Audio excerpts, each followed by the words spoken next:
para los que están escuchando por radio y han manifestado su descontento con las interferencias de los domingos pasados. Creo que será como una buena noticia la que publicó El Mundo el viernes de esta semana. Es una carta del señor presidente de Antel en que dice: cumpliendo con instrucciones superiores emanadas de la Presidencia de la República y en mi carácter de presidente de Antel, le informo a usted y a la ciudadanía salvadoreña, que merece todo nuestro respeto, que esta institución no ha tenido ninguna injerencia, como maliciosamente se ha dado a entender por otras publicaciones, en las interferencias que han venido ocurriendo a la citada emisora GSAX. Al respecto, considero oportuno comunicarle que Antel, como organismo estatal encargado del control técnico de la instalación y operación de equipos tales como radiodifusión sonora y televisión, radioaficionados, banda ciudadana, ha ordenado se efectúe una minuciosa investigación conducida por su departamento radioeléctrico a efecto de deducir responsabilidades en el caso aludido y de obtener resultados concretos, proceder de acuerdo con la ley a penar a los infractores que provocan estas situaciones. Para terminar la carta dice que, siguiendo fielmente los postulados dictados por el Supremo Gobierno, reitera que en ningún momento se ha vulnerado el derecho de libre expresión consagrado en nuestra Carta Magna y que es respetuosa de los derechos que asisten a los diferentes medios de comunicación social de la República, etc. Quiero agradecer y espero pues que esta promesa sea eficaz y que podamos ahora comunicarnos libremente, ya que, como lo acaba de confesar la misma Antel, en sus manos está poder poner remedio cuando suceden estas cosas tan desagradables.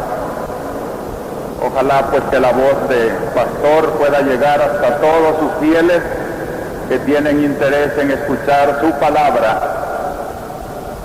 Y la palabra de hoy no es mía, como nunca ha sido mi palabra.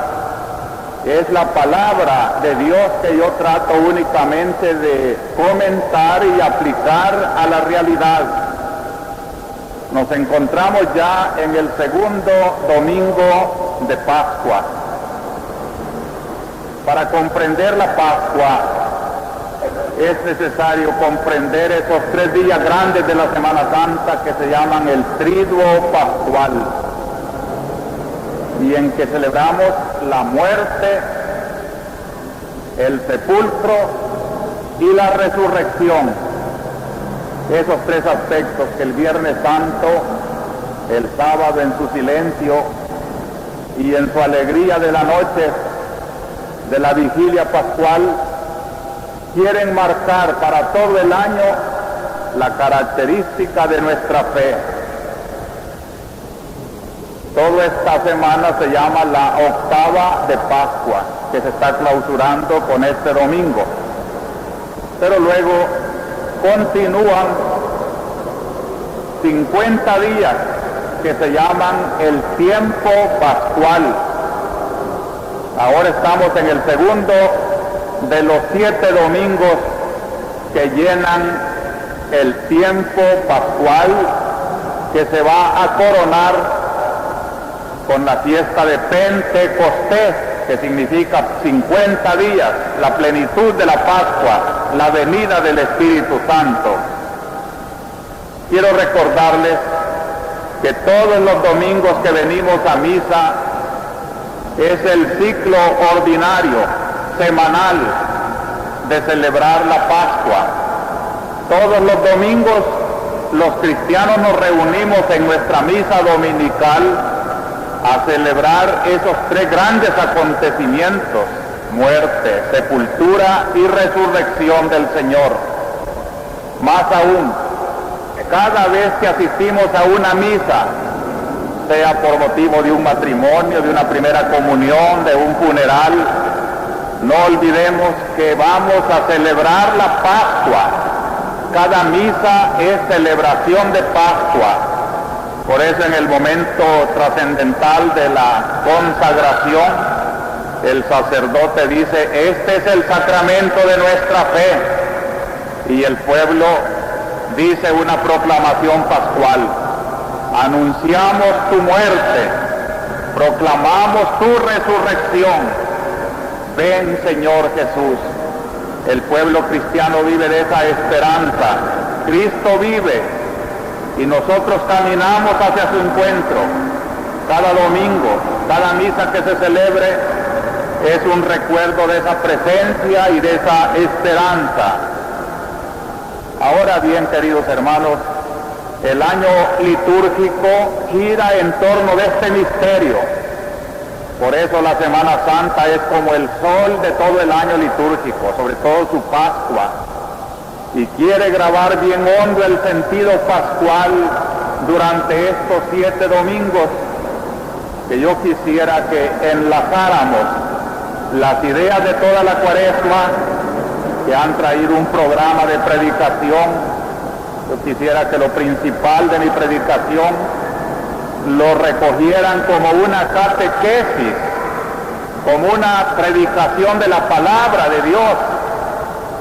Naturalmente que hay gente que solo está esperando aspectos políticos, polémicos, y creen que toda mi predicación es política y es polémica, y estoy subvirtiendo con mi predicación. El objetivo principal de mi predicación es el anuncio de este misterio. Recordarán que la idea que ha venido uniendo los domingos de Cuaresma ha sido las alianzas de Dios con los hombres. Alianzas del Viejo Testamento: Noé, Abraham, Moisés, los profetas. Y así llegamos a la Semana Santa, que la titulamos en nuestra predicación del Domingo de Ramos: las 2 misas del Jueves Santo, la ceremonia del Viernes Santo y la vigilia pascual, y el domingo recién pasado, domingo de resurrección. Todo ese conjunto de Semana Santa lo llamé la celebración de la nueva alianza. Ahora continuaremos pues en esta misma línea, recogiendo los frutos de la alianza nueva. La Pascua es un tiempo propicio para quedarnos como los apóstoles frente al sepulcro vacío, meditando lo que significa para nosotros que un Redentor haya muerto por nosotros, haya resucitado para devolvernos la vida. Y en esa devolución de la vida hay un conjunto de cosas que es el trabajo de un cristiano a lo largo de toda su vida: reflexionar los frutos mesiánicos, recoger la rica cosecha de la redención. Todo lo que anunciaron los profetas en las viejas alianzas no eran más que promesas, esperanzas, y por eso los profetas le fueron dando a la alianza un término más comprensivo: el testamento. El Viejo Testamento, el Nuevo Testamento, y San Pablo llega a decir: un testamento no tiene eficacia hasta que muere el testador. Y mira la muerte de Cristo el Viernes Santo como la muerte, yo la titulé, la predicación del Viernes Santo, el precio de los bienes de la alianza. Era necesario que Cristo muriera, que sufriera por obediencia, esa pena de muerte, pero al resucitar, incorporando todo su dolor, se presenta al Padre y el Padre cumple con la muerte del testador todos los bienes del testamento. Así se llama nuestra era cristiana, la era del Nuevo Testamento, la alianza nueva. Veremos a lo largo de estos domingos los diversos frutos. Por eso este domingo, como de costumbre, al darle un título, le doy ese título general de la Pascua. Pascua, celebración de los bienes de la nueva alianza. Bajo este título podíamos comprender los domingos que faltan de la celebración pascual. Y cada domingo iremos arrancando uno a uno esos frutos, esas riquezas, esos bienes de la nueva alianza. Este domingo yo encuentro en las lecturas tres grandes bienes de Cristo resucitado. Primero, el don del Espíritu. Segundo, el don de la fe cristiana. Y tercero, el don del amor sobrenatural que nos hace comunidad de hijos de Dios. En la primera idea, pues, yo encuentro al leer el Evangelio ese gesto de Cristo resucitado, soplando sobre los apóstoles, como cuando el Eterno Padre, al crear al nuevo hombre de barro de la tierra, sopla el espíritu de vida. Dice una palabra: recibid el Espíritu Santo. Detengámonos en ese gesto, parecido al del Génesis, porque el Cristo, con su nueva alianza, es un nuevo creador de un nuevo espíritu. Recibid el Espíritu Santo. Y él había dicho en la noche del Jueves Santo a sus apóstoles: les conviene que yo me vaya, no estén tristes, porque si yo no me voy, no les puedo enviar al Espíritu Santo. Es decir, la condición que el Padre me ha puesto para devolverles la vida divina que se ha perdido por el pecado, el Espíritu de Dios que venga a vivificar a la humanidad, es necesario que después de padecer la cruz y la sepultura, yo resucite y mi humanidad, este hombre concreto, Jesús de Nazaret, asumido por lo divino, sea glorificado y sea adorado como Dios, y como Dios junto al Padre les enviaré el Espíritu de Dios. Según el Evangelio de San Juan, no hubo que esperar la fiesta de Pentecostés 50 días después de la resurrección. Ya la misma resurrección de Cristo era su glorificación, y en la misma noche del domingo en que resucitó, en esa misma noche ya aparece Cristo con este gesto creador del nuevo espíritu: recibid el Espíritu Santo. ¿Qué da ese espíritu a esa comunidad naciente de 11 apóstoles, donde ya falta el traidor, pero que será suplido por otro, y será sucedido por otros y otros, y será nuestra comunidad que hoy llena la catedral, y la que a través de la radio tal vez está escuchándonos?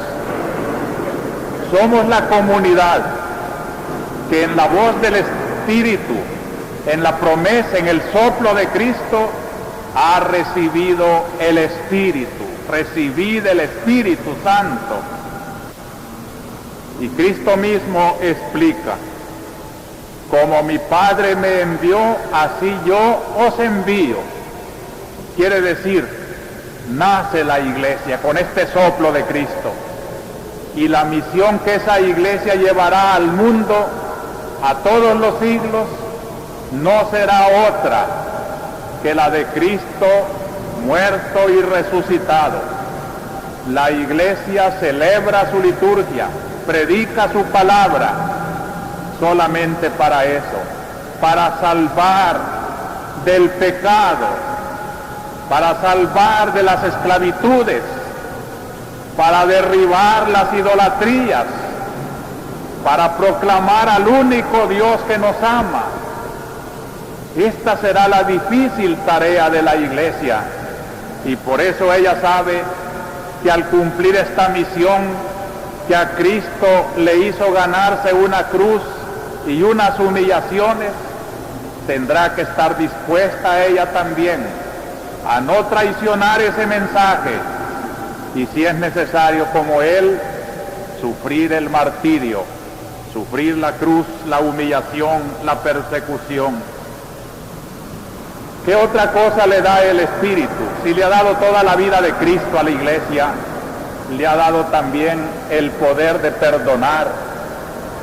Dice Cristo en la misma noche de su resurrección: recibid el Espíritu Santo, a quienes perdonareis, que les queden perdonados sus pecados, y a quienes se los retuviereis, les quedan retenidos. Es decir, solo Dios puede perdonar los pecados que ofenden a Dios. La iglesia es una presencia de Dios misericordioso en el mundo. Así como Dios perdona al que pide perdón, la iglesia será, como dice San Pablo, ministro de la reconciliación. Ahí está la pila bautismal para reconciliar al recién nacido con la gracia de Dios. Ahí están los confesionarios para que los arrepentidos reciban la absolución por medio de la iglesia representada en el sacerdote. Y cuando dice que el Espíritu le ha dado el poder de perdonar, quiere decir que le ha dado también la capacidad de predicar la conversión, de llamar las injusticias por su propio nombre, de decir a los pecadores: conviértanse, que Dios los quiere perdonar, de ponerse solidaria del lado de los que sufren para decirles: ánimo, Dios va con el que sigue a Dios. Esta es la misión del perdón, de la reconciliación, de la iglesia, que en el fondo de su dureza como madre que no sabe alcahuetear las debilidades e injusticias de sus hijos, corrige, enmienda, orienta para que tenga buenos hijos, para que sean dignos de la filiación divina. En la segunda lectura de hoy también encontramos que ese espíritu que Cristo ha dado a su iglesia da testimonio de Cristo, porque es el espíritu de la verdad, dice San Juan en su epístola de hoy. Quiere decir que la iglesia, animada por el Espíritu de Dios, lleva la capacidad de la verdad. Queridos hermanos, llevar la capacidad de la verdad es sufrir el tormento interior que sufrían los profetas, porque es mucho más fácil predicar la mentira, callar la verdad, acomodarse a las situaciones para no perder ventajas, para tener siempre amistades halagadoras, para tener poder. Qué tentación más horrible la de la iglesia.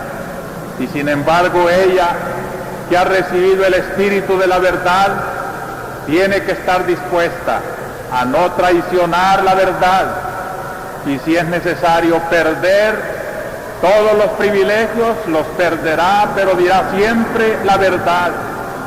Y si la calumnian, sabe ella que la calumnian por decir la verdad. Esta es la misión que Cristo confió a la iglesia en la misma noche de su resurrección. Hay otra capacidad que le da el Espíritu. Cuando Juan habla hoy de la sangre y del agua y de los signos, está sugiriendo en aquellas primitivas comunidades cristianas ese signo que todos conocen, los signos sacramentales, el agua que lava el pecado original del niño, el pan y el vino que se convierte en cuerpo y sangre del Señor, la mano del sacerdote que absuelve o que unge, son signos de la presencia del Espíritu en su iglesia. Son los sacramentos que santifican a los hombres. Son los sacramentos que santifican todas las diversas condiciones de la vida del hombre, del hogar, de la sociedad.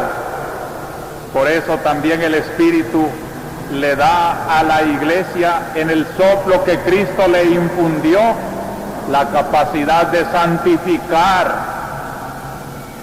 de convertir, de alimentarse de la vida de Dios, de que el que ya es santo se santifique más y de que seamos cada día una comunidad verdaderamente pueblo de Dios, agradable al Señor. Esta es la razón de predicar en la iglesia. Naturalmente, hermanos, esto es bien difícil porque predicar la virtud ante el vicio es provocar conflictos con el vicio. Predicar la justicia ante las injusticias y los atropellos es provocar conflictos. El evangelio que la iglesia predica siempre provocará conflictos. Siempre que la iglesia quiere ser coherente con su fundador, con el soplo del Espíritu que le dio el mensaje de llevar al mundo, o traiciona su fidelidad a ese Espíritu, o pierde las ventajas del mundo pecador, y es preferible quedarse con el Cristo que muere pero que después resucita, a las ventajas de los perseguidores de Cristo, que por salvar su vida en este mundo la perderán. Lo segundo que encuentro hoy en las lecturas, el don de la fe. Ese soplo de Cristo, que es su Espíritu dado a la iglesia, logra crear una comunidad de fe. Así se llama la iglesia, comunidad de fe. Quiere decir que una comunidad iglesia no es una comunidad con ideales políticos, subversivos, comunistas, sociológicos. No, la iglesia lleva unos criterios de fe que son la que caracteriza toda su vida. El episodio de Santo Tomás y la segunda epístola explicándonos las relaciones de la fe con Dios son un bello comentario a este pensamiento que estoy sugiriendo, el don pascual de la fe, el don de la nueva alianza, creer en Cristo como mediador de la alianza entre Dios y los hombres. El proceso de Santo Tomás es muy interesante para todos nosotros. La primera aparición de Cristo no encontró a Tomás, y cuando llegó Tomás, los apóstoles, compañeros, le dicen: hemos visto a Cristo, ha resucitado. Y Tomás quiere someter a prueba. Fíjense cómo El espíritu de Tomás coincide con el espíritu crítico de los modernos. La técnica de hoy quiere medir, quiere palpar, quiere constatar evidencias. Eso es lo que quería Tomás. Si yo no meto mi dedo en la llaga de sus manos, y si no meto mi mano en su costado, no creo. 8 días después, fíjense qué expresión más bonita, 8 días después, como que ya Juan está canonizando nuestra reunión dominical, el domingo siguiente, como si yo les dijera hoy, el otro domingo nos vamos a reunir. Ya se insinúa pues la celebración dominical. Estaban reunidos y Tomás estaba allí, y Cristo, gozando de esas cualidades de los cuerpos resucitados, que no necesita que le abran las puertas, es ya un cuerpo espiritual, se presenta en medio de ellos, un fantasma diríamos nosotros. Sin embargo, se enfrenta al incrédulo. Ven, mete tu dedo en mis manos, mete tu mano en mi costado y palpa que yo soy. Tomás no nos dice el Evangelio si metió su dedo y su mano, lo que sí nos dice su reacción de fe. Cayó ante Cristo diciendo el grito más hermoso de la fe que se conserva en el Evangelio: Señor mío y Dios mío. Esto es creer, no es necesario palpar. Cuando queremos evidencias, cuando queremos sentir las verdades de la fe, estamos imitando la incredulidad de Tomás. Y Cristo le dice a Tomás: porque has visto, has creído. Bienaventurados los que sin ver creen. Ustedes y yo, queridos hermanos, vivimos de una fe porque creemos sin haber visto. Y muchos dicen que esto es una estupidez, pero yo les digo, no hay sabiduría más grande que esta que Cristo predica este domingo, la fe. Esta es la victoria que vence al mundo, dice la segunda carta de San Juan hoy. La victoria que vence al mundo es creer que Jesucristo es Dios. La YSX ha sido interferida nuevamente. Lamentamos que la eficacia de Antel pues no ha llegado todavía a corregir estas cosas.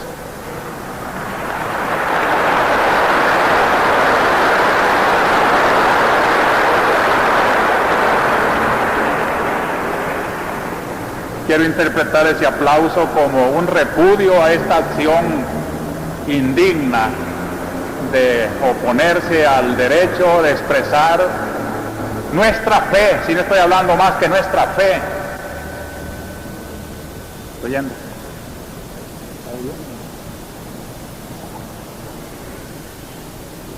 Creo que ha vuelto a escucharse, y quisiéramos pues que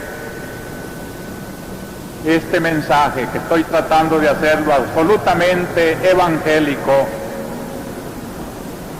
nos hiciera pensar que el don más precioso de nuestra religión es la fe. Es la fe. Creer no es palpar, no es meter el dedo en las llagas de Cristo, no es la evidencia científica, sino que es la aceptación de la palabra de Dios, la aceptación de una palabra que unos testigos de la experiencia pascual anuncian con tanta convicción, que todo el mundo dice: Cristo ha resucitado. Cristo está presente por el Espíritu que Él dio a su iglesia. Cristo vive en la santidad del pueblo que lo sigue. Cristo está presente en la valentía de su evangelio que se predica en el mundo. Cristo es el testimonio del Espíritu Santo y de la comunidad que lo acepta y lo siente presente. Esta fe, hermanos, es la que hace bella la comunidad de los que nos reunimos a meditar en la palabra de Dios. Cuando San Juan termina el Evangelio de hoy, dice: estas cosas se han escrito para que ustedes crean. Según el verbo griego que aquí se usa, indica una continuidad. Dice: para que ustedes sigan creyendo, sigan creciendo en la fe.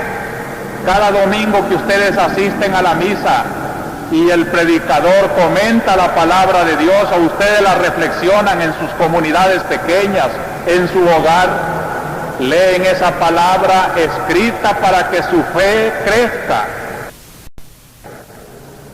La palabra del Señor, pues, es el fermento que hace creer en el Dios verdadero. Pero esta fe tiene un contenido.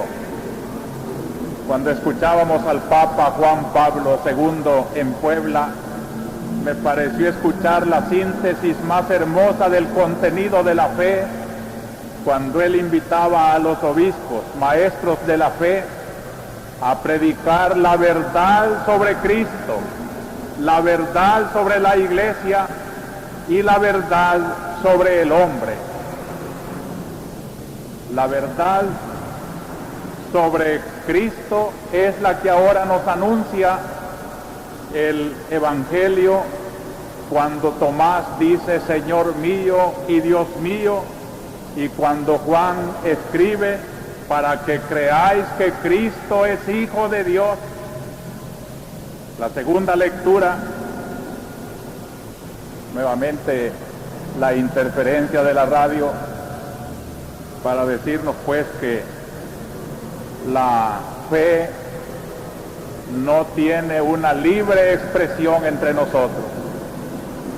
Después dicen que no hay persecución a la iglesia. Esta es persecución a la iglesia. No dejar que sus ministros prediquen.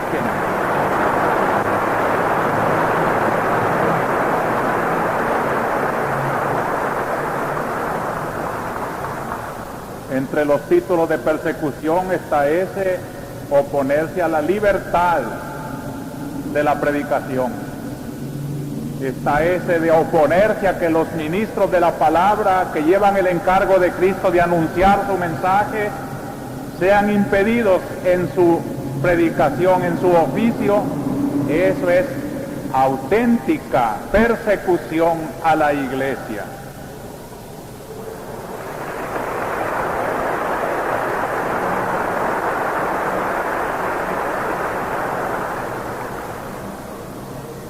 Y finalmente, queridos hermanos, el tercer pensamiento, el tercer don que hoy recibimos de la Pascua, el don de un amor que nos hace formar una comunidad de hijos de Dios. Así también se llama la iglesia, no solo comunidad de fe, sino comunidad de amor. Comunidad de amor, pero entendámoslo bien. En la primera lectura de hoy hay una expresión bellísima de la comunidad, donde todos los bienes se compartían. Todos eran muy bien vistos, ninguno pasaba necesidad, pues los que poseían tierras o casas las vendían, traían el dinero y lo ponían a disposición de los apóstoles, luego se distribuía según lo que necesitaba cada uno. Los comentaristas de este pasaje dicen claramente que se trata de una utopía, un ideal, que algunos lo alcanzaron. Y el mismo libro de los Hechos nos habla de 3 personajes, un José, Bersabé, Barnabás, un Ananías y Zafira. Eran casos extraordinarios. Y en el caso de José Bernabé, era un auténtico sentido de amor que lo llevó a entregar todos sus bienes para compartirlos con sus hermanos. En cambio, Ananías y Zafira quisieron aparentar este gesto, pero quisieron engañar, mentir. Y cuando Pedro les pregunta, ¿lo han dado todo? Ellos dijeron que sí. Y Pedro le dice, no debíais de engañar al Espíritu. Y para ejemplaridad del pueblo de Dios, que no debe ser hipócrita, les dio el castigo de morir repentinamente. No era obligación vender los bienes y traerlos, pero el que lo quisiera hacer aparentando hipócritamente y reservándose egoísticamente era digno de esa pena. En cambio, quien daba con amor, aunque no se desprendiera de su propiedad, compartía sus bienes, hacía que no existieran esas desigualdades injustas de una sociedad que se llama cristiana y donde el espíritu de amor fraternal ha desaparecido. Lo que quiere enseñarnos hoy este amor sobrenatural es, como decía el Papa, amor afectivo y amor efectivo. Un afecto que nos eleva hacia Dios primero y de allá deriva en amor al prójimo. Miren cómo San Juan es el hombre del gran equilibrio. En su carta dice una cosa que muchos le hemos oído muchas veces. No puede decir que ama a Dios a quien no ve, el que no ama a los hombres a quienes ve. Pero hoy nos dice al revés. El testimonio de que amamos a los hijos de Dios es que amamos a Dios. Las dos cosas se necesitan. Si el principal mandamiento, dijo Cristo, es amarás al Señor tu Dios con todo tu corazón, con toda tu mente, con todas tus fuerzas. Y el segundo es semejante a este, amarás a tu prójimo como a ti mismo. Amar al prójimo es testimonio del amor que tenemos a Dios, y amar a Dios es testimonio también del amor que le profesamos al hombre. No puede existir en el corazón auténticamente cristiano solo amor a Dios sin amor al hombre, o solo amor al hombre sin amor a Dios. El justo equilibrio de la comunidad de amor tiene que ser como en la primera frase del Concilio Vaticano, que dice: la Iglesia es el gran sacramento que une a los hombres con Dios y une a los hombres entre sí. Esta es la comunidad que el espíritu de amor logra crear entre los cristianos. Amor que por tanto se basa en la fe en Dios. El que tiene fe en el Padre que ha engendrado, tiene fe también en los hijos engendrados por el Padre.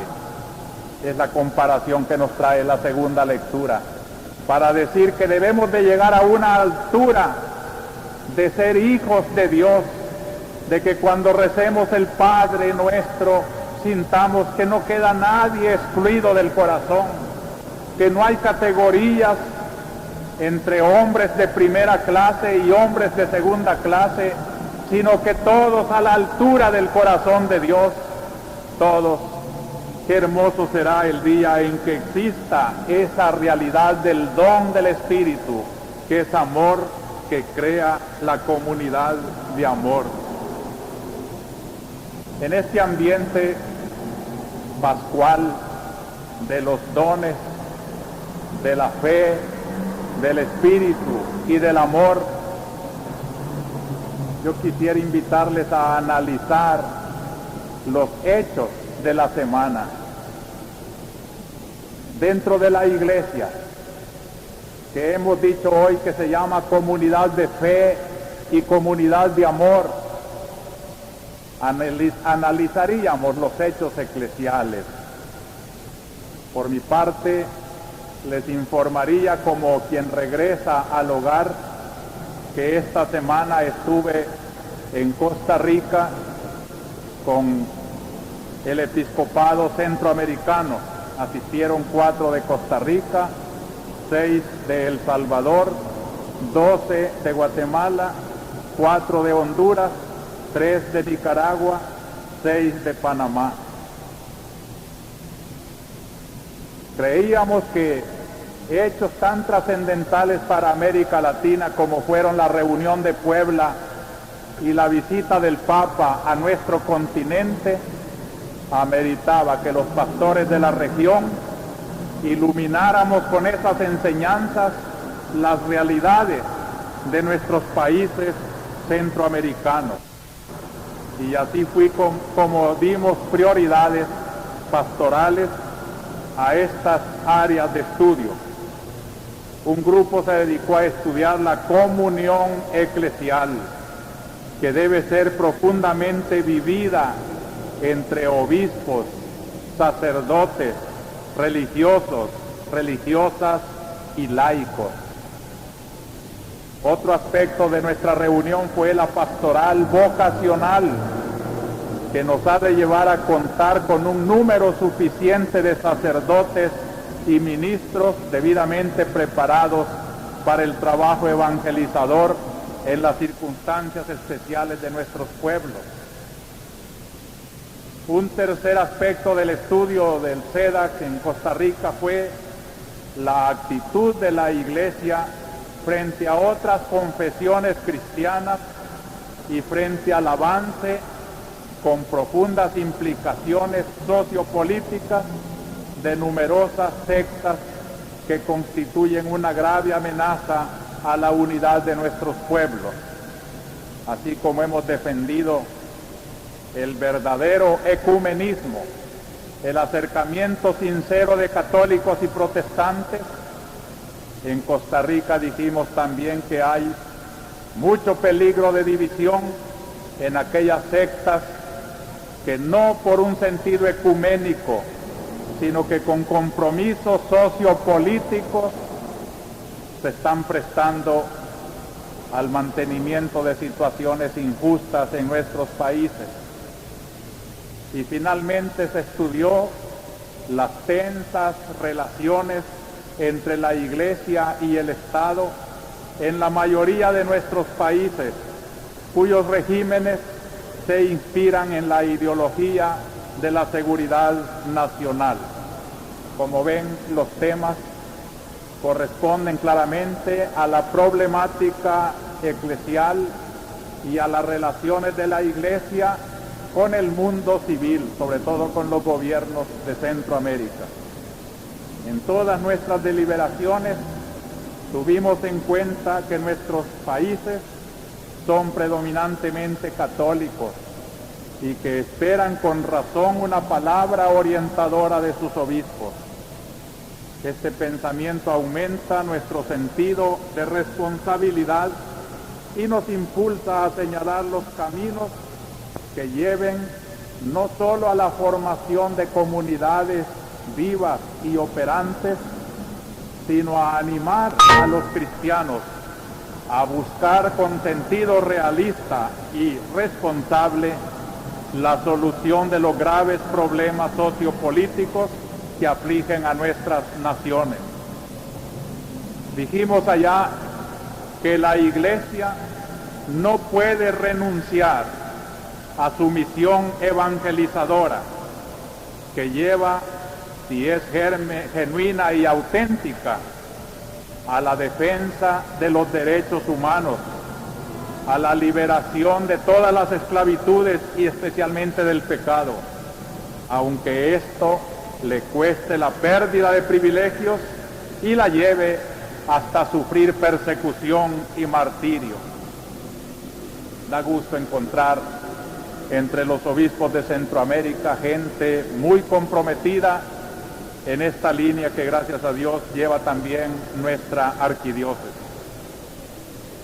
Sin embargo, fíjense bien en esto, jamás aceptará la Iglesia hipoteca alguna con ideologías o métodos que utilizan la lucha de clases, el engaño y el terrorismo para conseguir sus fines.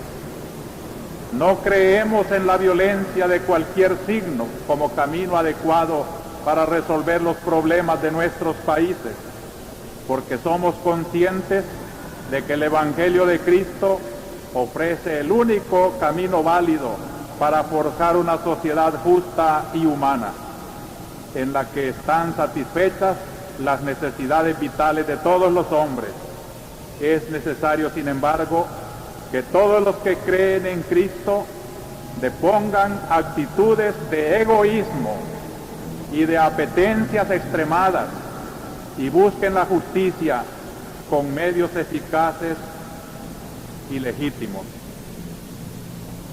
Como pastores conscientes de nuestra misión, que no es política ni técnica, sino eminentemente espiritual y religiosa, queremos asumir plenamente el pensamiento de Puebla y del magisterio del Sumo Pontífice, y hemos aceptado el compromiso de impulsar nuestras respectivas diócesis por el conocimiento, la profundización y aplicación concreta de las grandes pastorales y de las opciones prioritarias asumidas por la Iglesia en América Latina, seguros de que este será nuestro aporte para alcanzar en nuestros países la ansiada paz que solo puede venir como fruto de la justicia y de la verdad. Como ven, los ideales pues de nuestra reunión centroamericana no es más que un reflejo del compromiso de Puebla y de las enseñanzas del Papa. Da lástima pensar que muchos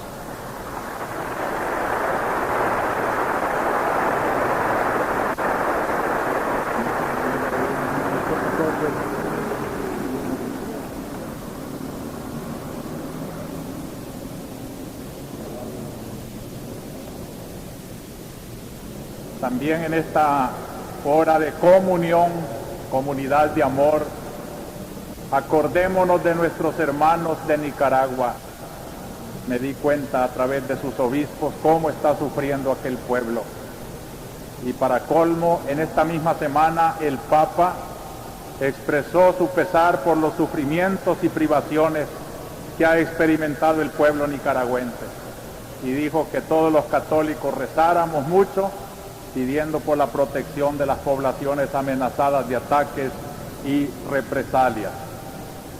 Ya anteriormente 30 obispos de América Latina que se solidarizaron con la Arquidiócesis de San Salvador manifestaron también su solidaridad con Puebla y dijeron que Nicaragua les parecía un ejemplo claro del martirio que someten a los pueblos las tiranías de todo tipo, y desearon que haya pronto una nueva Nicaragua en la que el pueblo rija sus propios destinos como expresión de igualdad entre todos.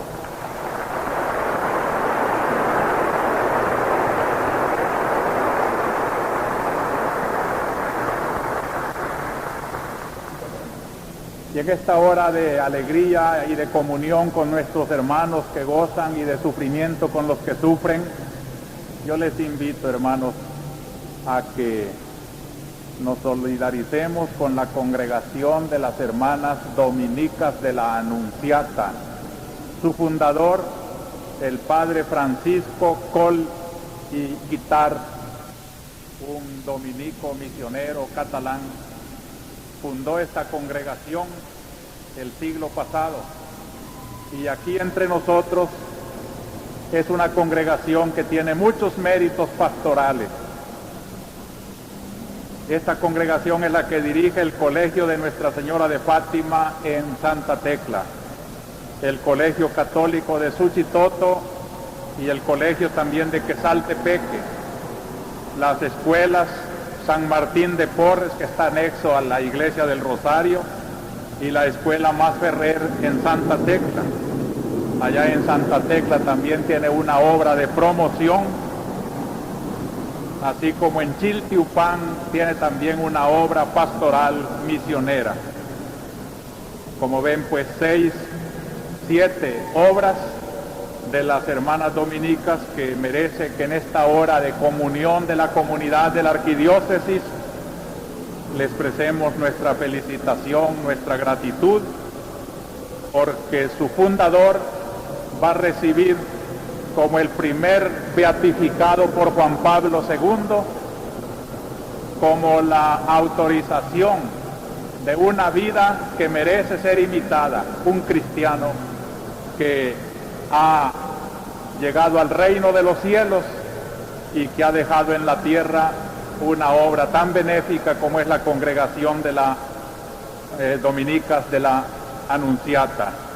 Por mi parte quiero agradecerles a las hermanas que han querido que yo vaya a participar del júbilo de la beatificación en Roma mismo, el próximo domingo. Así es que, con el permiso de la comunidad de la arquidiócesis, yo voy a estar en Roma, gracias a esta invitación de las dominicas, el próximo domingo asistiendo a la beatificación del Padre Col.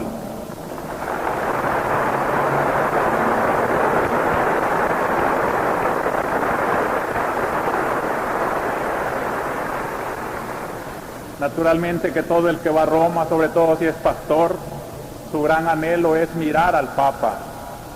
Veré al Papa y platicaré con él. Y nunca he estado opuesto a la línea del Papa. Seguiré todo lo que el Papa dice. Ya sé que allá adelante están muchas denuncias contra mí. Hay muchas informaciones que están diciendo de lo torcido de mi pastoral, y sé que el Papa pues me preguntará, aunque le diré: Santo Padre, usted envió ya una visita apostólica que pudo consultar a muchos testigos al pueblo, y no hago más que remitirme a lo que su santidad disponga, pero de mi parte sepa que he predicado el Evangelio y que estoy dispuesto a seguir predicando en defensa del querido pueblo que el Señor me ha encomendado, ese Evangelio del Señor.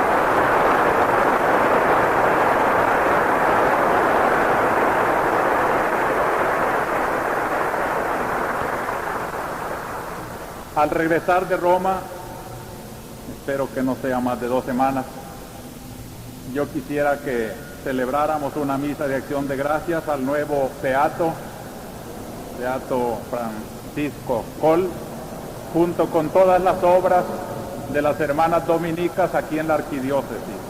Y así veremos cómo un santo del cielo puede realizar obras muy enraizadas en la tierra. Y esta es la imagen de la iglesia, que no se olvida de la tierra, aun cuando ha escalado las alturas de la eternidad. Visitaré esta tarde, ya mejor dicho después de la misa, a San Pedro Perulapán, donde vamos a tener una renovación pascual de los compromisos bautismales. Y esta noche a las 6:30 yo les invito a ir a celebrar la fiesta patronal de la parroquia de la Resurrección, que es la parroquia de la colonia Miramonte, donde a las 6:30 vamos a tener la misa patronal.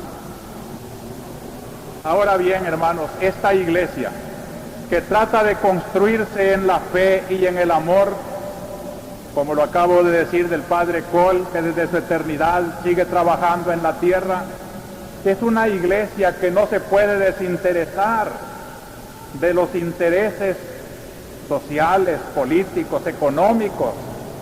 No es técnica en esas materias, pero sí es la voz profética que debe anunciar a los técnicos su deber en el manejo de las áreas técnicas de la tierra.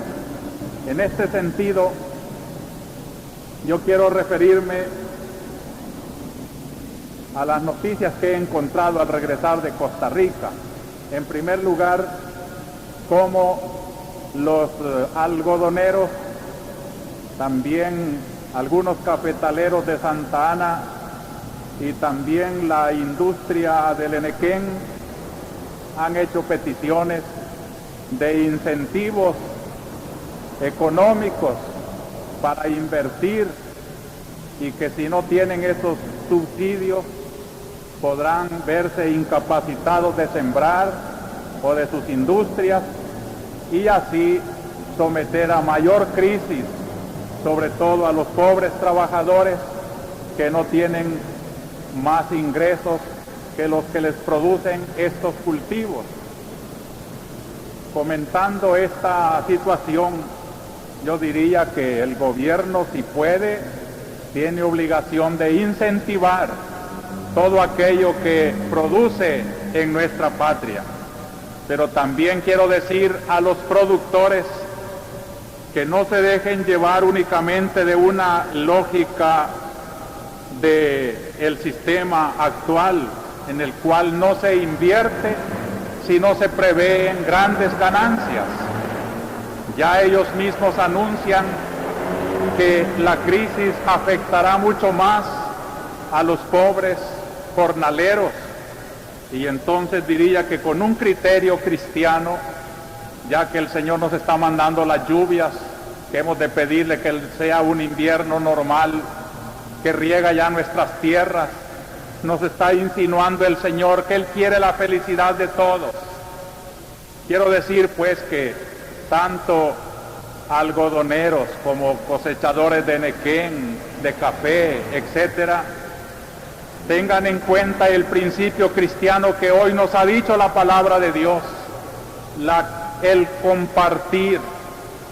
Es decir, no se debe de invertir solo con esperanza de acaparar grandes ganancias, aunque no sean grandes las ganancias, y aun cuando hubiera riesgos de pérdida, el fin del cultivo tenía que ser este fin cristiano y humano: dar trabajo, compartir los bienes, la tierra que el Señor nos da y nos riega, que seamos hermanos, que seamos cristianos, y que no dejemos morir de hambre solo por el riesgo de no haber querido exponernos a obtener las ganancias que en otras ocasiones se han tenido. Quiero fijarme también cómo para estos comunicados de los grandes productores y cultivadores hay campo en la prensa, y hay noticia, y hay aceptación y audiencias en los gobiernos. En cambio, cuando nuestros pobres piden con la misma justicia simplemente rebajas de precio, situaciones más justas en su vida campesina, no hay para ellos un lugar en la prensa, no hay para ellos tampoco una audiencia en el Ministerio de Agricultura y Ganadería, ni en el Banco de Fomento y Agro. Esto indica pues la situación injusta en que se mueve nuestra situación, y esto no es estar provocando, es simplemente comentar en familia cómo Dios nos está pidiendo a la luz de la palabra de hoy una comunidad de amor más fraternal, en que no veamos únicamente nuestras propias ventajas, sino que sepamos hacer justicia, sobre todo quienes por ministerio, por gobierno, tienen que ser los procuradores del bien común. Otro aspecto de mi comentario a la luz del Evangelio de hoy, que choca horriblemente con el mensaje del espíritu de amor que debe hacer nuestra comunidad, es la violencia. Queridos hermanos, no solo los de buena voluntad que me escuchan, sino todos aquellos que ya perdieron su fe en el amor y han puesto toda su confianza en las armas, en la represión, en la violencia, en la reacción. No es ese el camino. Ya en esta semana, por ejemplo, para mí ha sido muy dolorosa la noticia del atentado contra el doctor Fernando Augusto Méndez. también las interferencias de nuestra radio, son manifestaciones de una violencia que no quiere oír la voz de la justicia. Si no se pone paro a esta espiral de violencia, podemos acabar muy mal. Yo veo que el pueblo salvadoreño tiene grandes capacidades de diálogo, de intelectualidad, de inteligencia. Y yo apelaría a esa gran capacidad para buscar soluciones a sus problemas. Porque desde el 1 al 19 de abril se pueden contar ya 85 asesinatos. Un manifiesto de extrema derecha que quiere infundir también fuerzas de represión. Yo invitaría al gobierno a que, así como en cierta ocasión, cuando comenzaba este periodo presidencial y se amenazaba a los jesuitas, y la UGB fue eficazmente parada en su pretensión de sangre, lo cual parece pues que en el gobierno hay una voz eficaz para poder detener. Yo diría también que en esta situación en que esas nuevas voces de organizaciones clandestinas se dejan oír, haga sentir esa eficacia que entonces se oyó también sin necesidad de recurrir a la represión, sino simplemente llamando a la concordia a los hombres. La violencia represiva no se justifica con el pretexto de querer contrarrestar el comunismo. Acordémonos que el comunismo es una realidad ciertamente, pero es un fantasma para muchas situaciones y es un pretexto para quienes quieren confundir el reclamo de lo justo con el comunismo. Ya les dije el otro día, no todo lo que se llama izquierda es marxismo o comunismo. Hay sí mucho de violencia y la Iglesia no puede estar con esa táctica de la violencia y del odio, pero hay mucho de justo y allí la Iglesia defiende lo justo que pueda haber en los reclamos de los que sufren. El Papa nos ha dado una pauta muy útil cuando dice: la forma más eficaz para combatir el comunismo es practicar una justicia social que cree los prerequisitos para una vida más humana y más segura.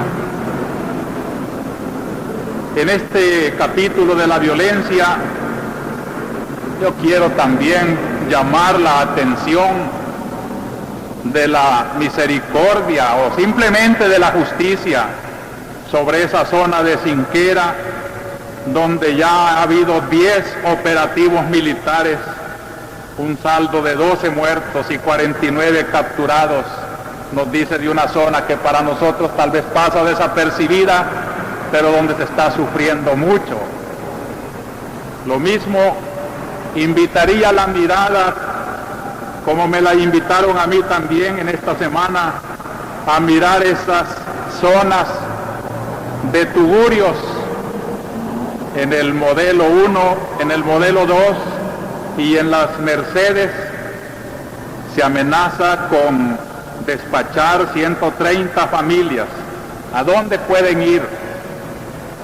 Una sabiduría, o como dijo el Papa en la carta Autogésima Albeniens, provocar la inventiva de los hombres de la política, de la técnica, de la capacidad. La Iglesia no puede dar la solución técnica, pero sí llama la atención. No se arregle el asunto con echar afuera 130 familias, sino que ver cómo se les arregla o se les remienda un poco su tugurio o se les da una solución más digna. Aquí la Iglesia se gloría de su obra de vivienda mínima, que está contribuyendo dentro de sus capacidades también a solucionar. Así, queridos hermanos, podíamos seguir hablando, solamente quisiera tratar, para terminar, y unidos y solidarios con nuestros hermanos que sufren, invitar al Ministerio de Trabajo a investigar qué es lo que en verdad hay sobre los salvadoreños trabajadores que han regresado de Arabia Saudita. Yo les comunico por mi parte que también me duele la situación de compatriotas nuestros aquí más cerca, en Estados Unidos. Cuando regresaba Monseñor Rivera de Venezuela, dice, volé en el vuelo 503 de Guatemala a El Salvador, y aunque ya he hecho muchas veces este recorrido, esta vez me invitó a una profunda reflexión. La mayor parte de los pasajeros estaba integrado por jóvenes obreros y campesinos salvadoreños deportados de los Estados Unidos. No obstante, el venir en avión y el volver al solar natal se les veía desilusionados, incomprendidos, casi defraudados. Conseguir la visa no les fue posible, por eso se lanzaron a la aventura de entrar a como diera lugar. Algunos lograron burlar la vigilancia y se han quedado allá trabajando y ganando. Otros han logrado legalizar su condición migratoria, pero ellos eran deportados, eran devueltos en avión al solar natal. Casi cada tarde en el vuelo 503 llegan muchos deportados. Esto me hacía pensar, una nación que ve que a sus hijos los sacan de todas partes debe andar mal. Y me preguntaba, ¿por qué se emigra? ¿Por qué se nos saca de todas partes? Estas preguntas me atormentaban y merecen una respuesta. Todos debemos estar en grado de responderlas. Quizá cuando conozcamos el documento de Puebla estemos en grado de hacerlo. La Iglesia no puede prescindir, hermanos, de estas situaciones. Hermanos nuestros en Arabia Saudita, en Estados Unidos, en cualquier parte del mundo donde sean maltratados, son hermanos nuestros. Cometerán injusticias, ilegalidades. Llamémoslos a conversión o júzgueseles, resuélvaseles el problema. Como digo, a la competencia de la Iglesia no llega la técnica de estas soluciones, pero señala la obligación de quienes tienen el deber, servidores del pueblo, desde sus puestos de política y de profesión, sus capacidades intelectuales. Hermanos, todos somos y todos tenemos que ver por buscarle a nuestra patria una solución. La Iglesia en este domingo ha dado un aporte muy valioso. Desde la liturgia de la palabra ha señalado cómo Cristo ha infundido un nuevo espíritu a la humanidad, su mismo espíritu de resucitado, espíritu de esperanza, espíritu de fe, y de ese espíritu ha brotado la comunidad cristiana, que es comunidad de fe y de esperanza, comunidad de amor. Logremos realizar entre nosotros esa comunidad de fe y de amor, comunidades de las parroquias, comunidades de base, comunidad de la arquidiócesis. Hagamos empeño de que este soplo de Cristo no se quede inutilizado entre nosotros. Contamos con la fuerza del resucitado y nuestra Iglesia tiene que florecer si de verdad somos dóciles a ese soplo que Cristo imprimió a nosotros, su Iglesia, en la misma noche de la Pascua. Así sea.